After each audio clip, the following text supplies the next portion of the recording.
Bien le bonjour YouTube, j'espère que tu vas bien. Aujourd'hui, nouvelle vidéo, on va parler d'un sujet un peu différent d'habitude. Aujourd'hui, on va parler directement d'un jeu vidéo, où je vais vous présenter un jeu vidéo vraiment inconnu du bataillon. Si vous le connaissez, bah bravo à vous, vous faites partie de l'élite.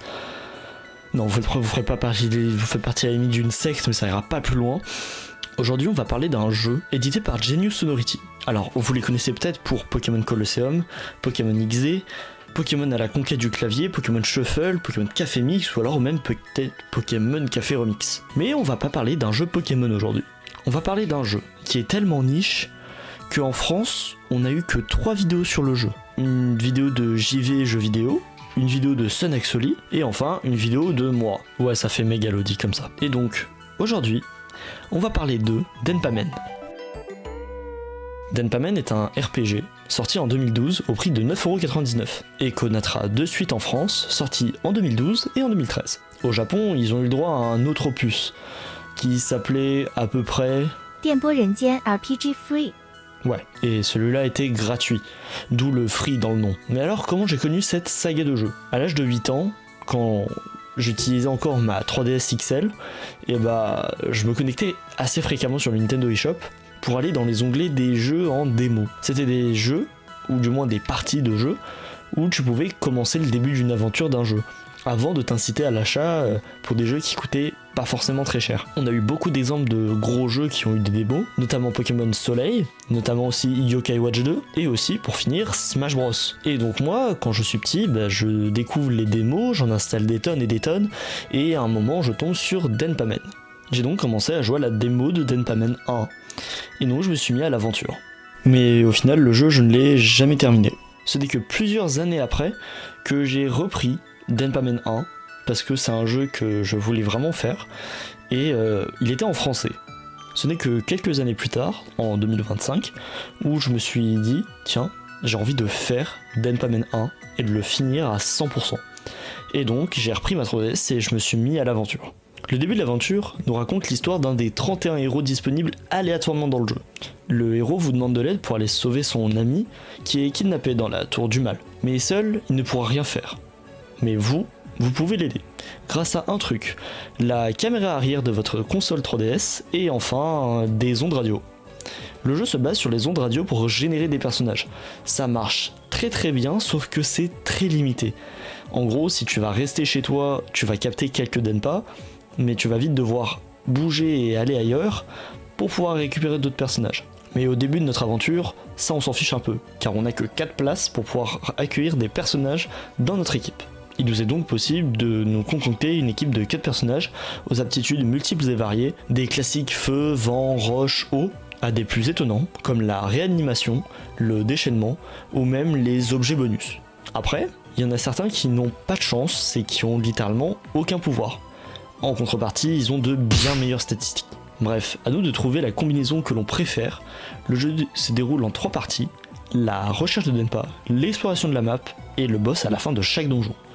Et c'est ainsi que l'on va pouvoir commencer notre premier donjon. Le premier donjon se nomme sobrement la grotte Denpa. Elle est disponible sur l'île principale, puis on va enchaîner avec la forêt du vent et la grotte marine, chacun comportant un boss. En ayant vaincu ces boss, on débloque de la place dans notre équipe.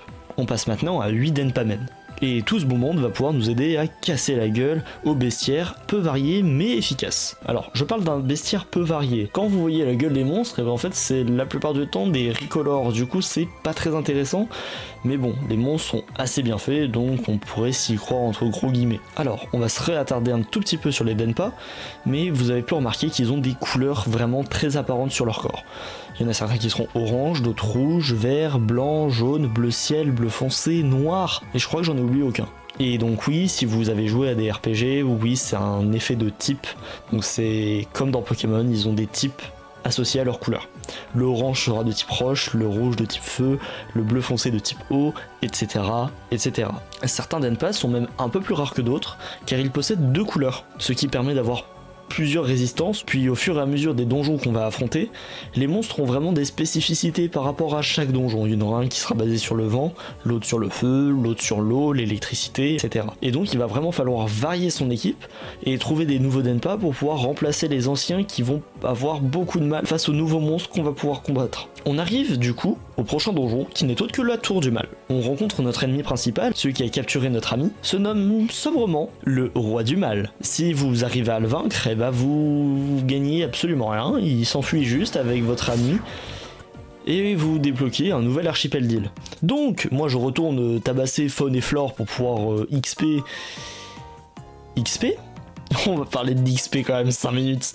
Alors, c'est un sujet vraiment casse-couille dans le jeu parce que vraiment l'XP c'est long et c'est chiant. J'ai pas passé un bon moment pour faire de l'XP sur ce jeu. Je préfère être cash parce que vraiment le jeu c'est un jeu que je surkiffe, mais il y a des défauts et il faut les pointer du doigt. L'XP dans Denpamen c'est un truc assez compliqué. En fait, tes 8 personnages sont joués en même temps et donc ils gagnent tous de l'XP en même temps. Il faut trouver un juste équilibre entre gagner de l'XP, augmenter le niveau, mais pas trop à la fois parce que vous êtes à 8 contre des fois un seul monstre, donc du coup vous allez faire beaucoup de dégâts parce que vous êtes 8, et si vous êtes très très haut level, vous allez faire tous énormément de dégâts et juste exploser chaque monstre un par un. Mais sauf que là, c'est abusé la difficulté d'XP pour le coup. Il m'a fallu des fois plusieurs vingtaines de minutes pour augmenter seulement de 2 ou 3 niveaux. Donc il y a un juste milieu qui est quand même vachement sensible et assez compliqué à comprendre entre réussir à avoir de l'XP, augmenter le niveau et donc renforcer ses Denpa. À peu près vers le niveau 14 et 30, nos Denpa évoluent. Ils obtiennent des antennes beaucoup plus puissantes, ça donne un vrai coup de boost au jeu et à ce moment-là, t'es vraiment content de les avoir, ces coups de boost. Parce que c'est des moments assez longs et assez chiants où tu passes juste du temps à battre des monstres que tu t'en fous. Vu que c'est des recolors en général, les monstres ils font pas envie, mais je continue du coup de tabasser faunes et flores pour pouvoir arriver aux ruines sombres, là où se cachait le roi du mal. Cette fois-ci, il arbore une tenue dorée, beaucoup plus stylée en vrai, et il brise le 4ème mur en passant. Alors bon, le héros l'avait fait dès le début du jeu en nous demandant de l'aide, mais là il nous propose quand même quelque chose de vachement intéressant. Bref, après avoir refusé ce deal, ma foi bien intéressant, je persiste, on se lance dans le dernier combat du jeu. Le problème maintenant c'est que je perds, et pas qu'une fois, 2 voire 3 fois. Je perds contre le boss de fin parce que je galère, j'ai pas les bons équipements, j'ai pas les bons vêtements. On va faire une escale sur les équipements et les vêtements.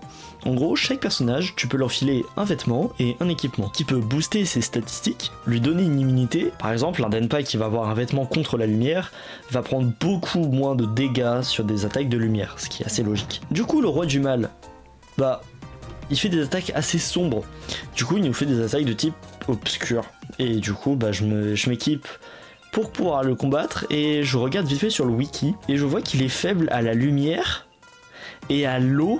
D'accord gros puant, t'as peur d'une douche? J'équipe donc des amulettes pour être invincible à ses attaques, et je le noie dans un pédiluve. Voilà. C'est comme ça que se termine Denpamen 1.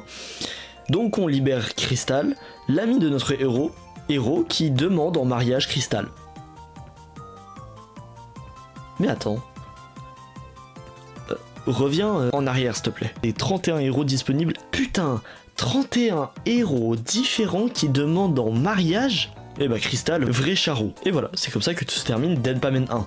Alors il y a un post-game où on a la possibilité de jouer Crystal, et on a 4 autres donjons qui sont débloqués.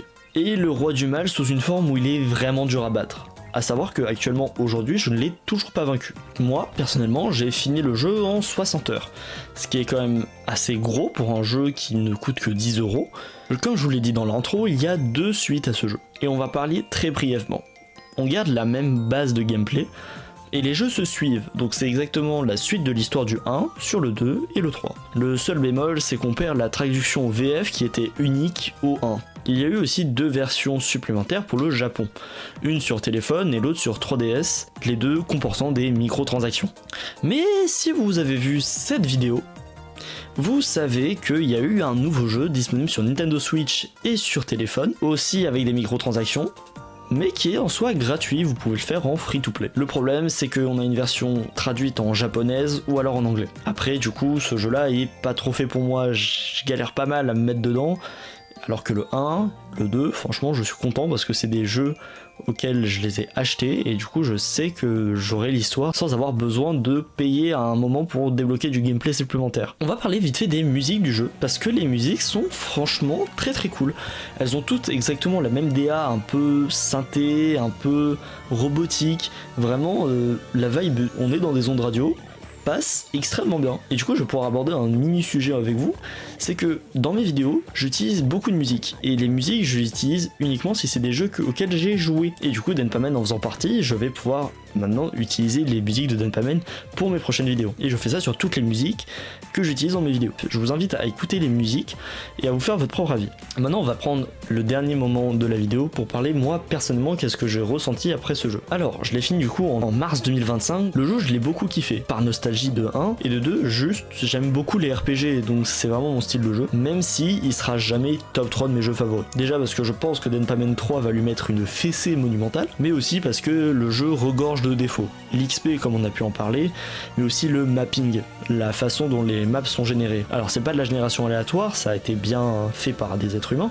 mais le problème c'est que les maps sont pas folles. Il n'y a pas de grosses énigmes, il n'y a pas de grosses découvertes. On est vraiment sur, tu vas sur la carte, tu cliques sur l'endroit où tu vas aller, tu t'y téléportes, t'as un espèce de mini donjon et après t'as un boss et après tu retournes sur la map, etc. etc. Il y a bien la tour du gardien, le dernier donjon du jeu, qui nous donne un semblant de donjon avec des téléporteurs un peu partout et vraiment du bordel phénoménal. Malgré ça, j'ai beaucoup kiffé le jeu, je pourrais jamais avoir un avis subjectif sur ce jeu, tellement en fait il m'a un peu accompagné au moment de mon enfance. Après niveau innovation, on n'a pas trop parlé de comment récupérer les Denpa. Les Denpa, du coup il faut utiliser sa caméra, la bouger et du coup regarder aux alentours de soi avant d'essayer de capturer nos Denpa. C'est franchement sympa. Et ça donne une vraie dynamique au fait de capturer ses alliés. Pas sûr pour celle-là. C'est un peu un Pokémon Go avant l'heure au niveau de cette innovation-là. Parce qu'en fait, dans Pokémon Go, t'es obligé de bouger un peu partout sur le globe pour aller choper des Pokémon. Et Denpaman, c'est la même chose, sauf que c'est basé sur les ondes radio et c'est complètement aléatoire. Donc tu n'auras jamais la même équipe que moi, que la même équipe qu'un joueur japonais, des States, à New York, dans la campagne. Parce que même à la campagne, il y a des ondes radio. Et quand j'habitais à la campagne à l'ancienne, je me baladais dans mon village de campagne et je chopais plein de personnages parce que il y avait des ondes radio de partout. Et c'était excellent. Vraiment, quand j'étais petit, j'adorais même juste dégainer ma 3DS dans des endroits random, juste pour pouvoir regarder aux alentours, choper 2-3 personnages, rentrer à la maison et pouvoir continuer mon aventure avec les nouveaux personnages que je chopais dans la rue. C'était franchement assez marrant à faire. Et du coup, en 2025, j'ai refait exactement la même pour mon aventure. Je me baladais avec ma 3DS quasiment tout le temps dans mon sac et je me foutais à des endroits vraiment improbables pour aller choper des personnages supplémentaires parce que il n'y a pas d'autre moyen.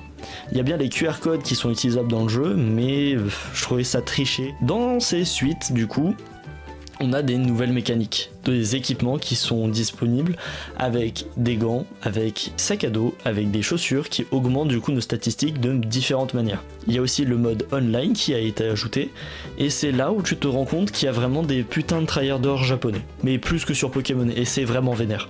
Pour y avoir joué quand j'étais petit sur le 3, que j'avais beaucoup poncé même si je parlais pas anglais du tout, et ça faisait vraiment peur. Tu voyais des rangées de Denpa avec des pouvoirs que t'avais jamais vus et que tu verras sûrement jamais, et tu les voyais avec des équipements tous les mêmes, tous identiques, et tu savais que t'allais te prendre une fessée si t'essayais de les combattre. Enfin bref, j'espère que cette vidéo vous aura plu, que ça vous aura donné envie de jouer à ce jeu malgré les nombreux défauts qu'il comporte et malgré la possibilité de l'avoir qui est vachement réduite due au fait qu'il n'est disponible que sur le Nintendo eShop. Je remercie beaucoup Temi qui m'a permis d'utiliser ces vidéos de Denpaman. Et je remercie le travail des personnes sur le wiki fandom de Denpaman qui m'ont permis de pouvoir écrire cette vidéo. J'espère que ça fera pas trop fouillis au niveau de l'écriture et au niveau du montage, parce que c'est un nouveau style que j'essaie d'adopter et j'aimerais bien essayer de créer de nouvelles vidéos et du contenu un peu différent qui change de d'habitude. Enfin voilà, j'espère que cette vidéo vous aura plu. N'hésitez pas à liker et commenter si ça vous a plu et à me donner votre avis, c'est super important pour que je puisse m'améliorer. Portez-vous bien, c'est important de se porter bien. Et à bientôt, c'était Alan. Bye bye.